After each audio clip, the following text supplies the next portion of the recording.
someone we know offered us a polytunnel that they didn't want anymore, and we quite like the idea of being a little bit more self-sufficient, so we decided to try and grow some of our own vegetables. So we both called up our grandparents, asked them for some advice on how to grow food and things like that, so we just started growing a bit of food at home. So we've been growing for about just over a year now. We're just going into our second year of growing vegetables. We have a polytunnel, which is really good because in the climate in Britain, like, it's a bit variable. So we can grow things like tomatoes and peppers and chili peppers, and they've all worked really well actually. We've learnt a lot.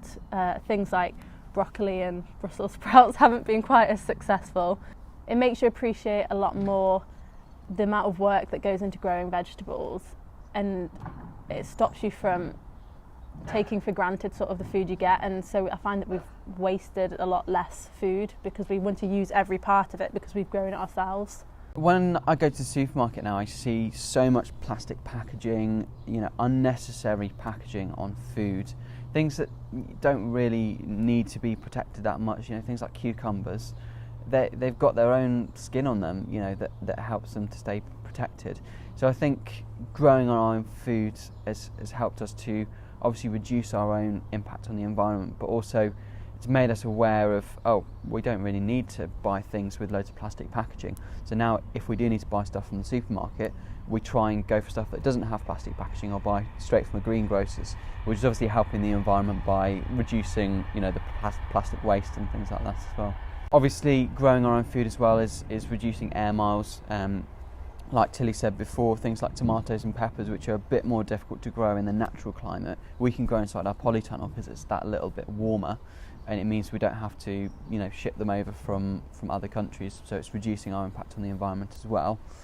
And also it's been really nice to see lots of wildlife around the things that we've been growing, so it just seems to have encouraged a little bit more biodiversity. We've grown some wildflowers as well, which are obviously helping bee populations in and around where we live, which is obviously helping the rest of our plants as well. I guess if you don't have a polytunnel and you don't have a big garden, it doesn't mean you can't do gardening, because even if you've got a windowsill, you can put some herbs on there. You can grow indoors, like you could have a tomato plant on your windowsill, and we actually know someone who has a chili plants inside their apartment. They don't even have a garden, so there's like a lot of things you can do with a small amount of space. What about on a patio? So on a patio you could have some courgette plants or cucumber plants. Not everything needs to be grown in the ground because obviously not everyone has that space. So I think you just have to go out there, buy some seeds and have a go. So when we decided to start gardening, we had a look on Facebook groups. There's lots of Facebook groups for people who are beginners at gardening.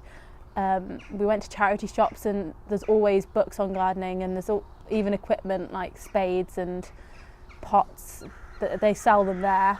Even just asking around to friends and family, people quite often have pots that are in their garden that they don't use that you can just borrow or ask to use secondhand. So regardless of like how much space or money you have, like you can still grow a good variety of things.